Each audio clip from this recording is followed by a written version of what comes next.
Sir consideration देखते हैं कि क्या क्या सवाल हैं यहाँ से। कितने सवाल हैं ब्रदर, काउंट कर लेते हैं। 1 2 3 4 5 6 7 और शायद ऑटम 22 में भी एक आधा सवाल हो, देखते हैं। ओए गायब हो गया। सर 7 नंबर के लिए सवाल, describe the circumstances under which an agreement made without consideration is considered to be valid and binding. क्या पूछ रहा है 7 नंबर के लिए? क्या ये लॉजिकल सवाल है? क्या ये लॉजिकल सवाल है? नहीं, ये बिल्कुल स्ट्रेट फॉरवर्ड सीधी सीधी क्राइमिंग है फॉर 7 मार्क्स। टेक्निकली वो जनाब ये सारी बातें आपसे रट्टे में पूछने जा रहा है। क्या बातें होती हैं? कौन कौन से ऐसे एग्रीमेंट्स हैं जो कि विदाउट कंसिडरेशन होते हैं? Natural love and affection, gift और टाइम बार डेट और पास्ट वॉलंटरी सर्विसेज। और भी कोई होता है इसमें? ये 4 बातें या 5 बातें हैं? ये 4 बातें। दोबारा बताइए। Natural love and affection, gift, time bar debt और promise to pay for past voluntary services. तो 4 नंबर के लिए, सॉरी 4 बातों के लिए 7 नंबर उसने आपसे टेस्ट किए हैं, बिल्कुल सीधे साधे। इसमें आपको चाहिए कि उसकी कंडीशंस लिखने के बाद एक छोटी सी एग्जांपल साथ दे दें। मार्क्स ज़्यादा 5 6 होते तो गुजारा हो सकता था, क्योंकि 7 नंबर है ना, 7 नंबर 8 नंबर, तो अगर लिखने को पहले ही कम है तो कुछ एक आधी एग्जांपल को बीच में ऐड करके आप अपने मार्क्स को ज़्यादा पक्का और महफूज कर सकते हैं। Okay. A was badly in need of money and offer to sell his bike for ₹50,000 to B. ठीक है। बी ने कहा 50 नहीं 10,000 रुपया दूंगा, लेना तो लो।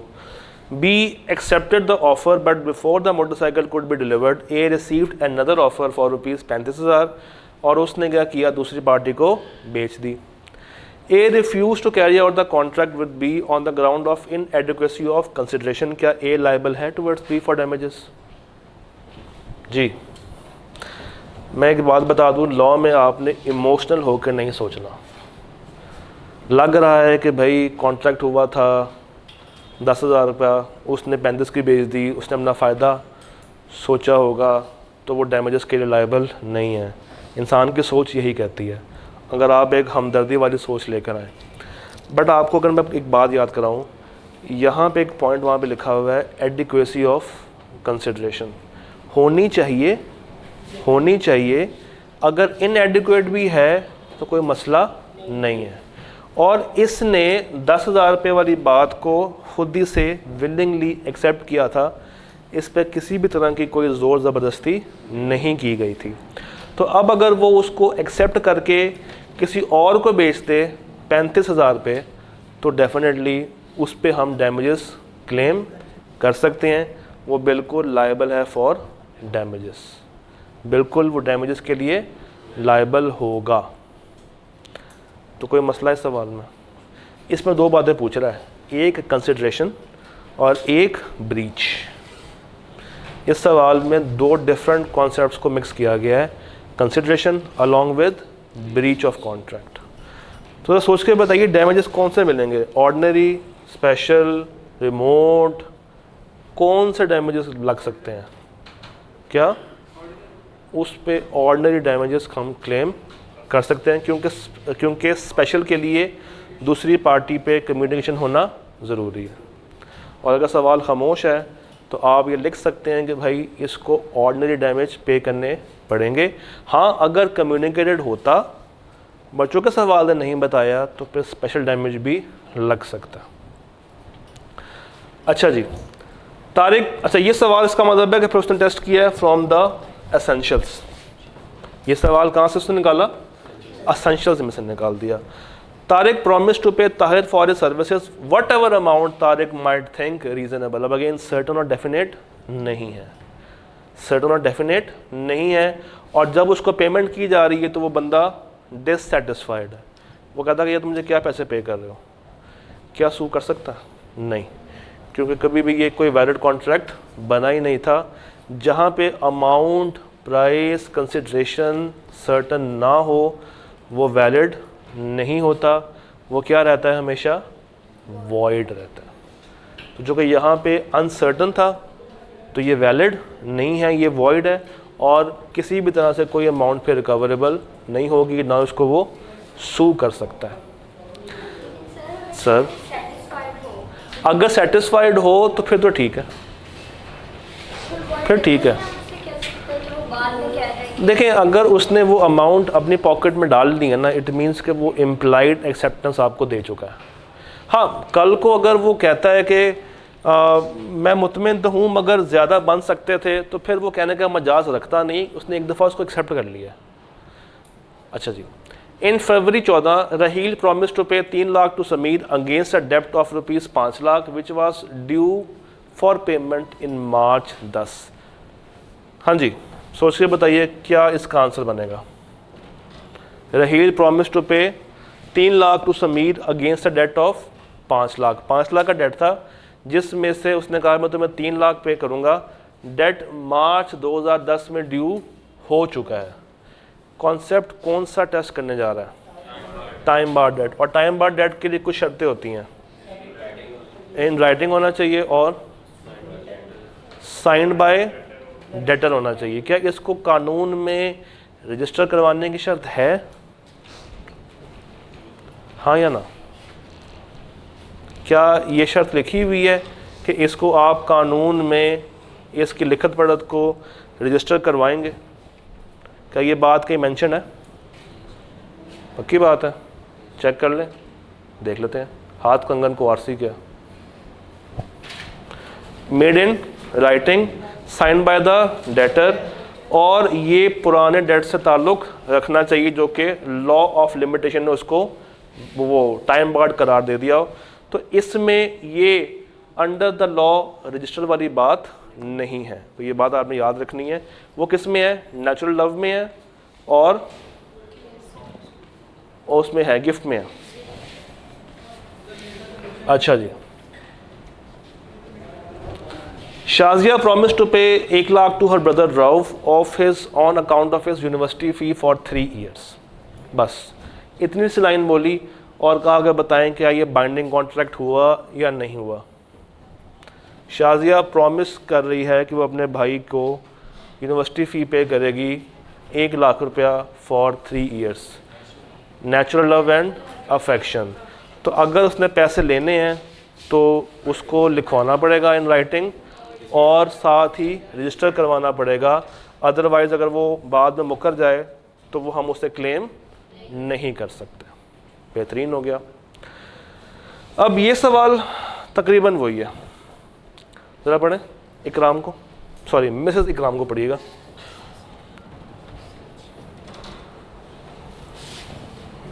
क्या कहना चाह रहा सवाल?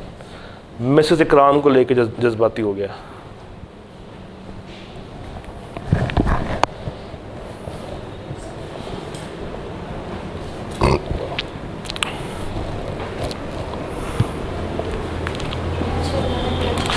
नेचुरल लव एंड अफेक्शन भी है और गिफ्ट भी है, तो आप दोनों एंगल से इसको आंसर कर रहे होंगे। अब मज़े की बात यह है कि दोनों की शर्तें क्या हैं? सेम है। तो जो बात आपने ऊपर लिखनी है वही बात आपने गिफ्ट में भी कर देनी है। तो इन राइटिंग हो, उसके साथ साथ रजिस्टर हो, तभी जाकर ये पैसे क्लेम कर सकती है, अदरवाइज़ वो क्लेम नहीं कर सकती। तो ये सवाल देख लें मुनीर वाला। मैं आपसे बार बार कह रहा हूँ पास्ट पेपर्स की अपने अंदर बहुत अहमियत है। देखें ऑटम 16 के बाद स्प्रिंग 20 में सवाल आया और सेम सवाल है, सिर्फ उसने रिश्ता चेंज किया।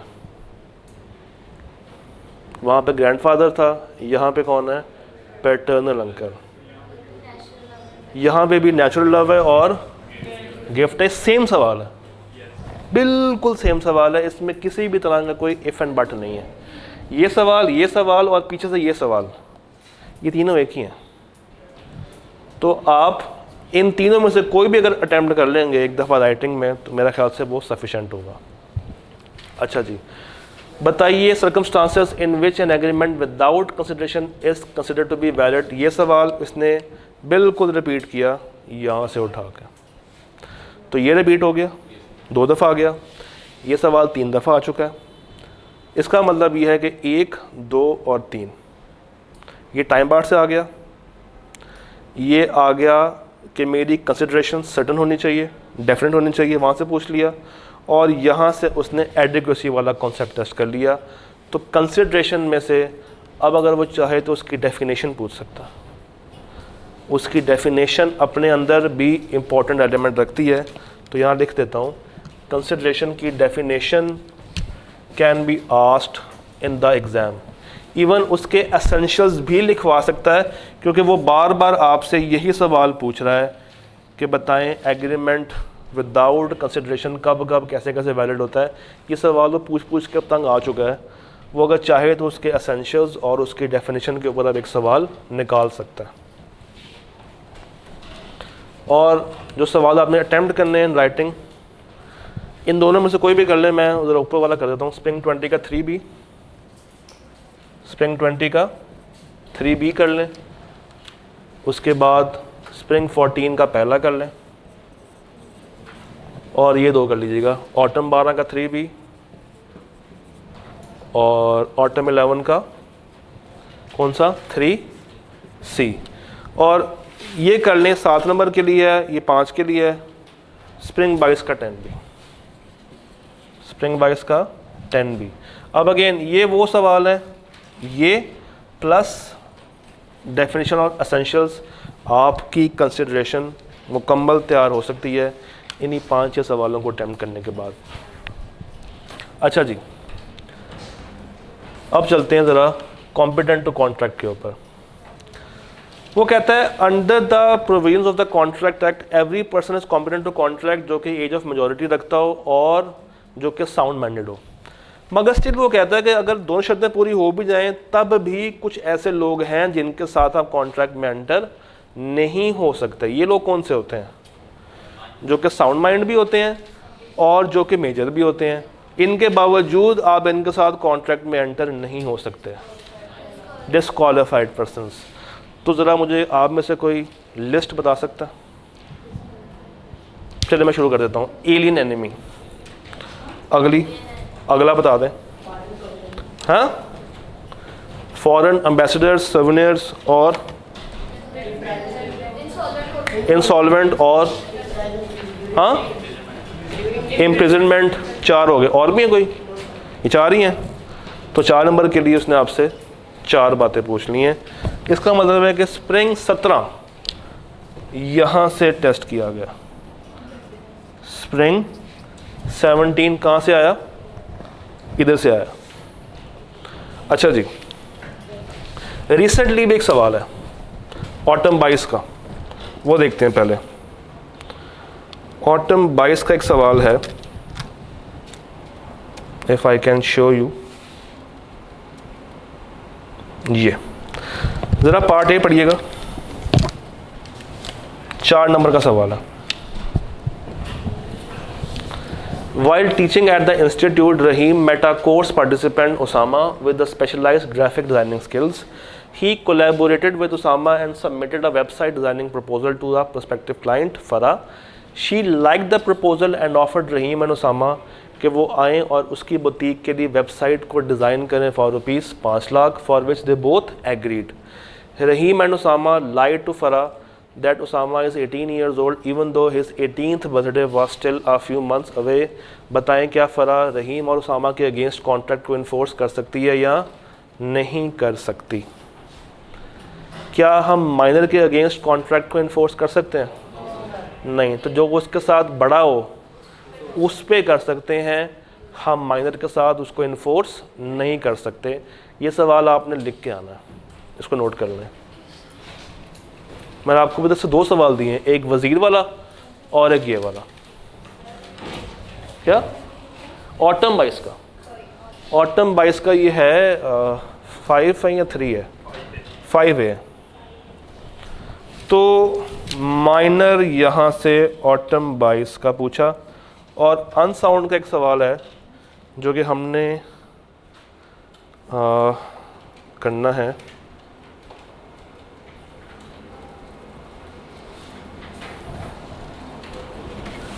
स्प्रिंग 7 नहीं स्प्रिंग 21।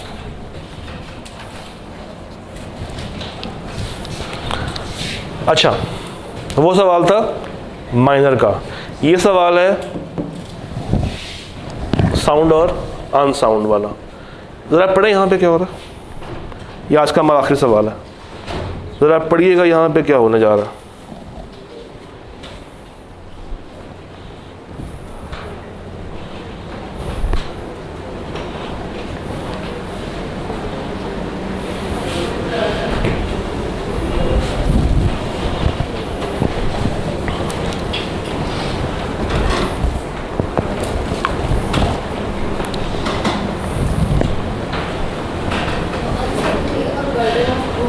अनसाउंड है और बर्डन ऑफ प्रूफ वाली बात हो रही है। 3 नंबर के लिए उसने आपसे बहुत कुछ पूछ लिया, मगर लिखेंगे क्या? जो आप बता दें वो एट द वो साउंड मैन था या नहीं थी, तो बर्डन ऑफ प्रूफ किस पे आएगा? उसके भाई पे आएगा। चलें अपनी लिस्ट में ये भी सवाल ऐड कर लें। तो आपके पास 3 सवाल है, एक सॉलिद वज़ीर वाला, एक ऑटम बाइस वाला और एक स्प्रिंग 21 का 4A। ये 3 सवाल अब आप लोगों ने सॉल्व करने हैं, बाय हैंड करने हैं। और कल अगर आपको कोई सवाल हो इन तीनों सवालों में से, तो पहले हम उसके ऊपर बात करेंगे और फिर कहानी को अगले गियर में डालेंगे। डन हो गया? तो हमने क्विक टाइम में विद इन 2 आवर्स अगर मैं ब्रेक को निकाल दूं तो 4 एरियाज के ऊपर थॉरली बात कर ली है along with all the questions. अब मज़े की बात, रिसेंटली ऑटम बाइस में सवाल कहाँ से आया? कैपेसिटी से आया। और इस दफ़ा के लिए आई कैन से कि consideration can be an important area. Consideration can be an important area. और इसमें से ये जो अगेन लिस्ट है डिस्क्वालिफाइड पर्सनस की, यहाँ से वो सवाल निकाल सकता है, यहाँ से ये सवाल निकाल सकता है। यहाँ पे काम करें आप चैप्टर नंबर 3 को फुल इम्पॉर्टेंट मार्क कर लें, क्योंकि 2, 3, 4 और 5 में से 3 वो चैप्टर है जो कि ICAP अक्सर टेस्ट कर रहा होता है। 3 और 4 ये दोनों सुपर इम्पोर्टेंट चैप्टर्स हैं। उसके बाद 2 और उसके बाद 5। डन? तो कल का हमारा टारगेट हम उसको लेके चलेंगे, प्लस अगर कोई मसले मसाइल आपके होंगे विद दीज चैप्टर्स तो हम उसको भी साथ में ही डिस्कस कर लेंगे। कल क्लास में आने से पहले आपने उन चैप्टर्स को रिवाइज करके आना है, ताकि हमारा मेन कॉन्सेप्ट के ऊपर ग्रिप होने के साथ साथ हम इन सवालों को भी तसल्ली से देख रहे हो। डन? अल्लाह दे वाले।